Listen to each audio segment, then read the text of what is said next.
What is that? An engagement ring. You finally did it. Yeah, it's nice. It's very good. It's good. I'm reading Hammaker Schlemmer. They're advertising the world's fastest razor blade. It's very totally good. She went out again last night. I saw her pile of clothes when I took out the trash. Detective Pat. Is he your boyfriend? Not really. Well, look at us having sister time. Dad's having an affair. Oh my God. Why does he sometimes refer to himself as her Pillsbury Doughboy? Oh, it's because he calls his junk dough? Oh, Jesus. God, just broke my brain. Welcome to What the Flick, everybody. Matt HD, Alonzo Doraldi, Christy Lemire. They watched Landline. I'm on a cell phone, so I didn't get the message. Because you saw the Emoji Movie. There are no emojis in Landline. Right, so Atomic Blonde took us to a very specific point in the 80s. Landline goes to a very specific point in the mid-90s in New York. People still have phones. People use cell phones. And people have floppy disks, which becomes an important plot point in this movie. Jenny Slate and Abby Quinn play sisters living in Manhattan. Edie Falco and John Turturro are their parents, and the sisters begin to suspect that their father is having an affair, and that kind of turns the whole family into turmoil. And it's funny. Take a look. You guys look so cute. Just one picture, please. I have not heard from you in 2 weeks. Do you want to tell me why I'm getting calls from school asking where you are? Is this a drug deal? Are you buying drugs? Shut up, trash bag. Take a better look, cool guy. I'm a California raisin. When was the last time anybody in this house ever even looked at me? I like dancing. I don't think I've ever danced with you before.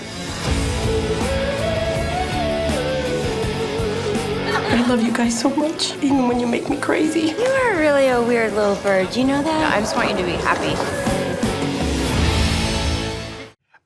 You thought it was funny? I thought it was funny. I did. I mean, here and there in the quiet, awkward, intimate moments here and there, like Jenny Slate is engaged to not Mark Duplass, Jay Duplass, name that Duplass. And there are some moments with them, like where they're trying to have sex, where it's awkward in ways that feel kind of true, and there are ways that people regard each other when they're trying to connect that feel kind of true. But it's a dramedy. It's a comic drama. This is Jenny Slate reteaming with Gillian Robespierre, who wrote and who directed Obvious Child, and I loved Obvious Child. Like that was one of my top 10 that year, and so I was really excited about this one.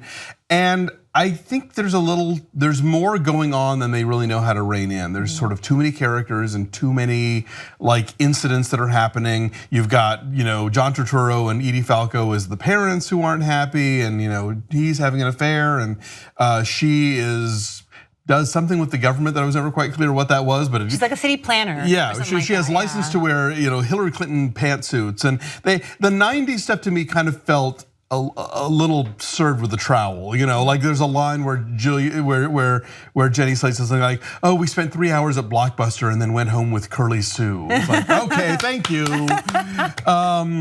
But doesn't it bother you though when they get those like time things wrong, as we discussed in Atomic Blonde? Yeah, I mean, I'd say they didn't. It's all on point. I didn't catch any anachronisms, but like the whole point of it being set in the '90s seems to be only because that was the last time that there was a shared computer in the household, because now everybody has their own, and there's this key plot point where the younger daughter finds something on the family computer that is incriminating about the father's romantic dalliances, and so it's sort of like that kind of felt like the only reason to do it. That and just sort of like, oh, it'd be fun to do some hair things, Hair things, and also I think it's because now people could clear up this misunderstanding quickly, right? It's called Landline because they don't have cell phones just yet, and they have to, at one point Jenny Slate goes to a phone booth and she calls in her answering machine to get her messages, right? And so I think in terms of the miscommunication or the lack of communication that can occur, that is